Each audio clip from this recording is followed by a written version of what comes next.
class can only help to a certain degree. It's about taking action. One of the ways to take action is coping, to get out of our comfort zone. Let me tell you two stories. The first story. I was born in Israel. One of my first memories is of the Yom Kippur War, the war in 1973. September 1973. I was 2 years and 10 months old. I remember the phone call to our house on Yom Kippur. No one calls on Yom Kippur. There are no cars in the street in Israel on Yom Kippur. It's the holiest day of the year.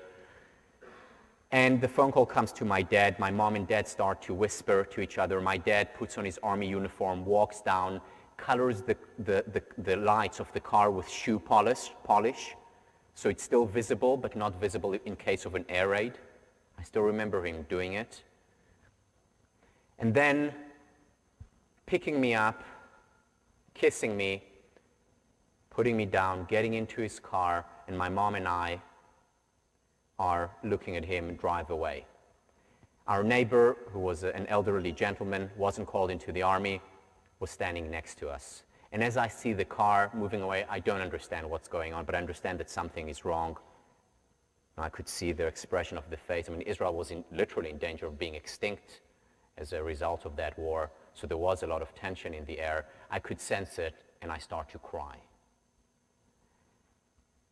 The elderly neighbor looks at me and says, "Tal, do you want to be a soldier when you grow up?" And I say to him, "Yes, I do." "Do you want to be like your dad when you grow up?" And I said, "Yes, I do." Well, he said to me, "Soldiers don't cry." And I stopped crying for a very, very, very long time. I'm telling you this story to show you the culture that I was brought under, very machoistic. Army is a central, just like you go to college here, you go to the army in Israel. You don't even ask questions about it. And this is the culture I was brought up. And one of the main things that I wanted to work on, especially after serving in the military for 3 years and coming to Harvard as an undergrad, was to be more in touch with the parts of myself that are associated with the feminine side. This was one of my targets when coming here. End of story number one. Let me tell you a completely different story that happened recently. I gave a talk for an organization called Strong Women, Strong Girls. Some of you are in it. Lindsay Hyde, the founder, was a student here. She worked with me on making this organization into a national organization when she was a senior, and now I sit on their board. And phenomenal organization, great work. And I gave a talk in one of their events at the YWCA right here in Cambridge. And I talked about resiliency, I talked about self-esteem, motivation, I talked about integrity as critical for the teacher, because it's Harvard women who are teaching young girls, being role models for them. And I talk about all these things, and at the end of the talk, they reward me. And the reward to me was a gift. But it wasn't just any gift. It was a shirt. It wasn't just any shirt. It was a pink shirt.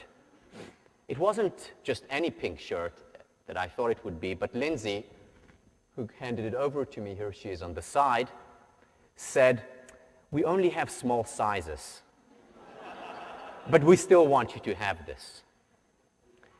So I said, "Thank you," and then, making a joke, putting my foot in my mouth, I said, "I'll wear it to class." Now, the problem was that one person in the audience was a student in my class. Her name is Tori Martin, and she said, "I'm going to hold you to it." And I said in my mind, and I probably said it out loud, because it was very loud in my mind, oy vey. What have I done? I had just talked to them about integrity. I had just talked to them about keeping your word and being a role model. Walk your talk. What have I done? Oy vey indeed. And then, my entire childhood flashing in front of me. My entire childhood, the things I was working on, the things I wanted to change, and Churchill's quote about the optimist who is able to find opportunity in the midst of difficulty. I took his advice and did just that. Ladies and gentlemen, spring 2006.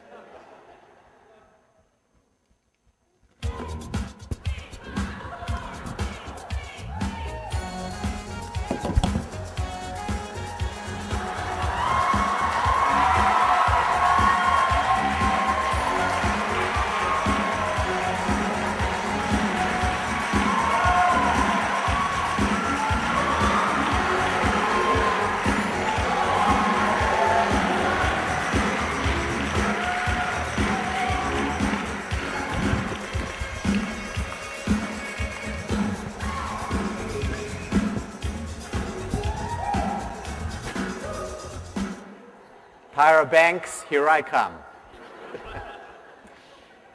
So, I know you may find this hard to believe, but believe me, I'm telling you the truth now when I tell you, this was outside my comfort zone.